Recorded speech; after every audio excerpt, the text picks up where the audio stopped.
जब खुद पे बीतती है तब पता चलता है। एहसास। भारत के एक छोटे से शहर कौशाम्बी में एक कल्लू ग्वाला दूधिया था। कौशाम्बी शहर के लोग दूध दही के काफी शौकीन थे, इसलिए कल्लू दूधिया के गाय के दूध की मांग बहुत ज्यादा थी। एक दिन जब वो दूध देने जा रहा था तो वो अपनी पत्नी राधिका से कहता है, अजी सुनती हो, जरा एक काम करो। क्या बात है,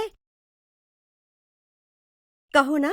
अरे आज से गत्ता ढलाई फैक्ट्री रोड पर नए ग्राहकों को दूध देना है।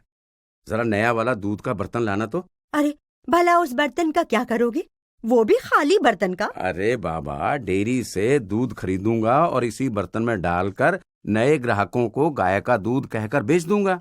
लो जी, आप ग्राहकों के साथ धोखा करेंगे, पाप करेंगे, ये उचित नहीं है। बस यही कमी है तुम्हारी जैसी औरतों के साथ।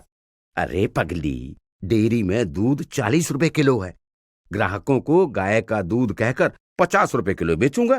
तो भला ये सही कैसे हुआ? आखिर ये ग्राहकों के साथ धोखा नहीं तो और क्या है? अरे सही का सही है, इसे धोखा नहीं व्यापार कहते हैं। धोखा तो नकली माल को असली बोलकर बेचना होता है। मैं इधर से दूध खरीद कर उधर दूध ही तो बेच रहा हूँ, फिर भला ये धोखा कैसे हुआ? अच्छा बाबा, आपसे तो कुछ कहना ही बेकार है। लो ये बर्तन लो। अरे भाई, जब लोगों को घर पर बैठे बैठे ही सब चाहिए तो उन्हें अपनी जेब तो ढीली करनी पड़ेगी ना। और हाँ, मैं भी शहर में दूध की बढ़ती मांग कैसे पूरा करूं? कुछ ना कुछ तो उपाय यानी जुगाड़ तो लगानी पड़ेगी ना, है कि नहीं? यह कहकर कल्लू दूधिया अपनी साइकिल पे दूध का पीपा लटकाकर वहां से चला जाता है। शहर में बढ़ती दूध की मांग से दूधिया की चांदी कट रही थी और वो ढेर सारा पैसा कमा रहा था। मुन्ने की मम्मी, सुनती हो? कहाँ हो? क्या बात है? अरे आज तो बड़े खुश नजर आ रहे हैं, क्या बात है जी? लो, पूरे 7,000 रुपए हैं। अरे वाह! हाँ, इस बार तो दूध के धंधे में खूब जमकर मुनाफा हो रहा है। बस तुम भगवान से प्रार्थना करो कि मेरा व्यापार ठीक ऐसा ही चलता रहे। बस थोड़े ही महीनों में हमारी कायाकल्प हो जाएगी। इतने सारे पैसे! वाकई आपका दूध का काम तो बहुत बढ़िया चल रहा है जी। लेकिन देखो जी, मैं कह देती हूँ कि मुनाफे के चक्कर में आप कहीं गलत काम मत करना हो। अरे तुम पागल हो गई हो क्या? कल्लू दूधिया मर जाएगा पर गलत काम हरगिज नहीं करेगा। चलो खाना लगाओ। कल्लू दूधिया दिमाग का शातिर था। अपनी पत्नी का दिल रखने के लिए वो उसे अपनी झूठी बातों से बहका दिया करता था, लेकिन लोभ लालच में वो पूरा अंधा हो चुका था। इधर पिछले महीने की जगह इस बार महीने में दूध की मांग और ज्यादा बढ़ी तो दूधिया को एक उपाय सूझा। अरे 2 किलोग्राम दूध का नया ग्राहक मिला है, क्यों ना दूध डेयरी से खरीदने की बजाय दूध में पानी मिला दूं, हैं? अरे 20 किलोग्राम दूध की सप्लाई में 2 किलोग्राम पानी भला कहाँ पता चलेगा? हाँ, ये आइडिया तो मस्त है, मस्त। वो मुनाफे का हिसाब जोड़ने लगता है। 40 रुपए के हिसाब से 2 किलोग्राम यानी 80 रुपए रोज, यानी 2400 रुपए महीना। हाँ, ये हुई ना मजेदार बात। चलो ये काम आज से ही शुरू करता हूँ। और लालची दूधिया दूध में पानी मिलाने लगा। दूसरों की जान की परवाह किए बगैर दूधिया पास के बह रहे एक गंदी जगह के पानी को दूध में मिलाता और फिर ग्राहकों के वहां दे आता। लेकिन उसके दूध में गंदा पानी मिले होने की वजह से गत्ता ढलाई फैक्ट्री के इलाके के लोग अक्सर बीमार रहने लगे। लोगों को पीलिया और हैजा जैसी शिकायतें होने लगी। अरे क्या श्यामलाल जी, कहाँ जा रहे हो? हरी भाई, क्या बताऊं, डॉक्टर के पास जा रहा हूँ, उल्टी और दस्त लगे हैं। आजकल हमारे इलाके के लोगों को क्या हो गया है? अरे जिससे देखो उसे उल्टी और दस्त और नहीं तो पीलिया हो रहा है। हाँ भाई, तुम ठीक कह रहे हो। राम हरी, पूरा का पूरा मोहल्ला ही परेशान है। हर घर में लोग रोगी हो गए हैं। समझ में नहीं आता कि क्या हो रहा है। मैं भी कल अपने लड़के को लेकर डॉक्टर अरुण के पास गया था।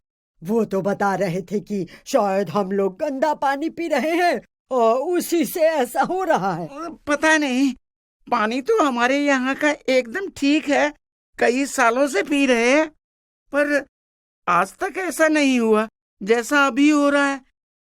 उस इलाके के लोगों में ये बीमारियां अब चर्चा का विषय थी, लेकिन कोई भी बीमारी की असली वजह नहीं जान पा रहा था कि कल्लू दूधिया गंदे नाली के पानी को दूध में मिलाकर लोगों को दूध पिला रहा था। अपने मुनाफे के चक्कर में लोगों के जीवन से खिलवाड़ कर रहा था। एक दिन कल्लू दूधिया जब ग्राहकों को दूध देने गया था, तभी उसके घर कुछ मेहमान आ जाते हैं। राधिका उनके घर में रखा प्योर गाय का दूध जो उसके मुन्ने के लिए कल्लू रख जाता था, अपने मेहमान की खातिरदारी में इस्तेमाल कर उन्हें पिला देती है। मेहमानों के जाने के बाद कल्लू दूधिया आता है। अरे आप आ गए? घर में नंदोई जी आए थे, अभी अभी गए हैं। अरे तुमने उन्हें रोका क्यों नहीं? अरे बहुत रोका जी, मगर कहने लगे कि घर पर बेहद जरूरी काम है, सो जाना है, और कहकर चले गए। फिर जल्दी आएंगे ऐसा बोल गए हैं। ठीक है, लो ये दूध का पीपा। आज इसमें थोड़ा दूध बच गया है, इसे संभाल के रख दो, कल काम आ जाएगा। उस बचे हुए दूध के पीपे को राधिका एक जगह रख देती है।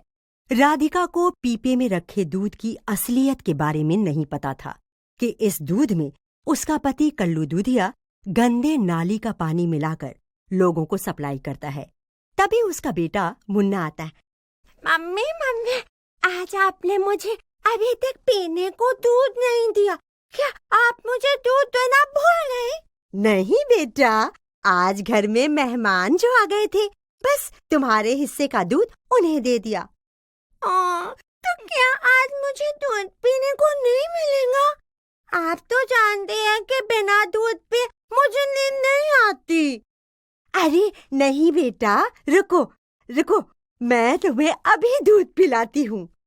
ऐसा कहकर राधिका कल्लू दूधिया द्वारा घर बचाकर लाए गए दूध को उबालकर पीने के लिए अपने बेटे मुन्ना को देती है। दूध पीते ही मुन्ना बोलता है, मम्मी, ये आपने मुझे पीने के लिए कैसा दूध दे दिया था? क्यों, क्या हुआ बेटा? दूध अच्छा नहीं था क्या? मम्मी, आज के इस दूध का स्वाद तो बड़ा ही अजीब सा था। दूध में अजीब सी ना स्मेल, गंदी सी महक आ रही थी। महक तो जरूर आ रही होगी, क्योंकि ये डेयरी का दूध जो ठहरा। इससे तो अच्छा होता कि आप मुझे ना दूध ही नहीं देती। अरे कोई बात नहीं बेटा, कल से फिर आपको अपने घर का बढ़िया बढ़िया दूध मिलेगा। चल बेटा सो जा। अगली सुबह जब कल्लू दूधिया दूध के लिए पीपा उठाता है तो देखता है कि पीपा तो खाली है। अरे मुन्ने की मम्मी, इस पीपे का दूध कहाँ गया? पीपा खाली कैसे पड़ा है? अरे इसका दूध तो रात उबालकर मैंने अपने मुन्ने को दे दिया। अरे इस पीपे का दूध तुमने मुन्ने को क्यों दे दिया? अरे तो क्या करती, घर में दूध था ही नहीं ना। अरे तो कम से कम मुझसे तो एक बार पूछ लिया होता। क्यों क्यों जी, वो दूध ठीक नहीं था क्या? उसमें कोई खराबी थी क्या? चलो खैर छोड़ो, मैं चला अपने काम पर, मुझे देरी हो रही है, मैं चल रहा हूँ। कल्लू दूधिया के घर से बाहर जाते ही घर में मुन्ना जोर जोर से चिल्लाने लगता है, मम्मी मम्मी। राधिका भागकर मुन्ने के पास जाती है और देखती है कि मुन्ना उल्टी पे उल्टी कर रहा है।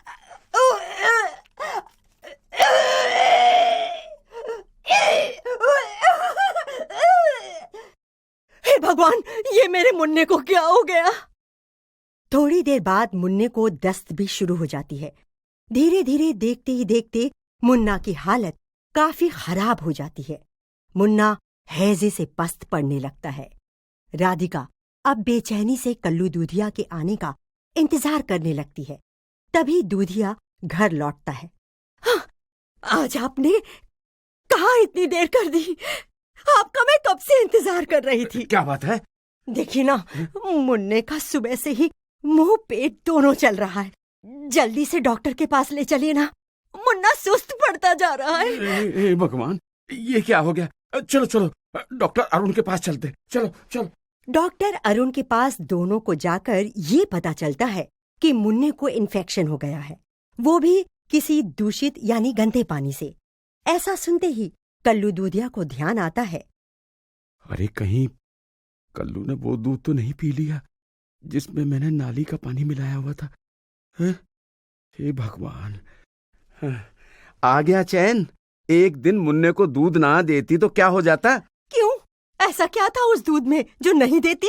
अरे तुम चुप करो बस, पहले मुन्ने को ठीक होने दो। मुन्ने की हालत और अधिक खराब होती चली जा रही थी, यहाँ तक कि डॉक्टर भी जवाब दे चुके थे और कहते हैं कि इसे शहर के किसी बड़े सुपर स्पेशलिटी हॉस्पिटल में भर्ती करवाना पड़ेगा। राधिका, मुन्ना को तो बड़े सुपर स्पेशलिटी हॉस्पिटल में भर्ती कराने के पैसे कहाँ से आएंगे? इतने पैसे तो नहीं है ना हमारे पास। कुछ भी करिए, मैं नहीं जानती, पर मुन्ने के लिए डॉक्टर जैसा कह रहे हैं वैसा ही करिए, चाहे इसके लिए घर बार, मेरे सारे गहने और जमीन जायदाद ही क्यों ना बेचना पड़े।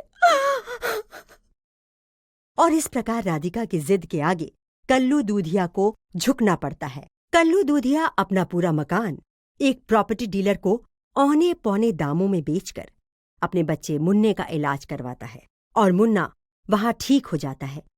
डॉक्टर मुन्ना को हॉस्पिटल से डिस्चार्ज कर देते हैं। मेरा मुन्ना भगवान की कृपा से बिल्कुल ठीक होकर घर जा रहा है। चल बेटा, चल घर चलते हैं। नहीं, हम अपने मुन्ने को घर नहीं बल्कि पहले मंदिर लेकर जाएंगे। हाँ, बात तो आप ठीक कह रहे हैं जी।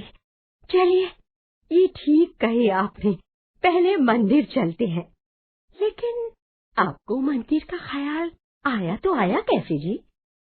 क्योंकि मुझे मेरे दूध में नाली के पानी मिलाने की सजा देकर भगवान ने मेरी आंखें खोल दी, वही मुझे प्रायश्चित करना है। कल्लू दूधिया को अपने किए कर्म का पछतावा होता है और उसे इस बात की भी समझ हो जाती है कि जब हम दूसरों के साथ बुरा या गलत करते हैं, उसके परिणामों की जरा भी चिंता नहीं करते कि दूसरे को भी ऐसा ही नुकसान उठाना पड़ सकता है जितना कि कल्लू दूधिया को स्वयं के बच्चे की तबीयत खराब होने पर नुकसान उठाना पड़ा था। राधिका, दूधिया और मुन्ना तीनों मंदिर पहुंचते हैं और कल्लू दूधिया भगवान के सामने अपने बच्चे के सर पर हाथ रखकर कसम खाता है कि भगवान, मुझे माफ करना, मैं आगे से बेईमानी का धंधा बिल्कुल नहीं करूंगा। भविष्य में चाहे घाटा हो या मुनाफा हो, अपना व्यापार ईमानदारी और सिर्फ ईमानदारी के साथ ही करूंगा।